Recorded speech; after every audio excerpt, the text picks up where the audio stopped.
સુરતથી સમાચાર મળી રહ્યા છે। સુરતના હીરા ઉદ્યોગમાં છેલ્લા 5 દાયકાથી ગંભીર મંદીનો માહોલ સામે આવ્યો છે। હીરા ઉદ્યોગમાં 5 દાયકાની સૌથી ગંભીર મંદીનો માહોલ સર્જાયો છે। રશિયન હીરા પર પ્રતિબંધને કારણે હીરા ઉદ્યોગની મુશ્કેલીઓમાં વધારો થયો છે।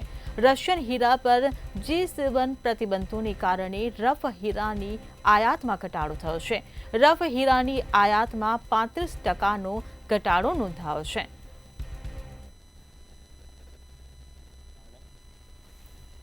અમેરિકા દ્વારા લાદવામાં આવેલા રશિયા પર પ્રતિબંધો અને તે પછી G7 દ્વારા રશિયા ઉપર લાદેલા પ્રતિબંધોના કારણે એમની નેગેટિવ ઇમ્પેક્ટ બેલ્જિયમના એન્ટ્રોપ ડાયમંડ સેન્ટર ઉપર પડી છે।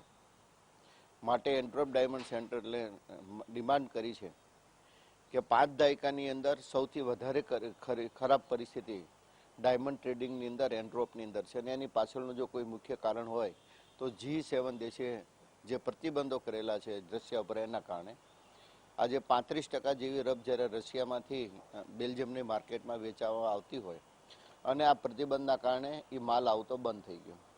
તદુપરાંત સરકારે G7 દેશો એક નવી ગાઈડલાઈન બહાર પાડી કે હવે જે કંઈ રફ એન્ડ્રોપના માર્કેટમાં આવશે એનું સંપૂર્ણપણે સ્ક્રીનિંગ થશે કસ્ટમ ડિપાર્ટમેન્ટની અંદર।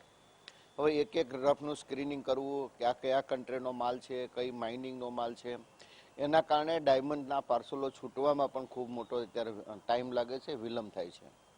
આ એક મોટી મુશ્કેલી છે।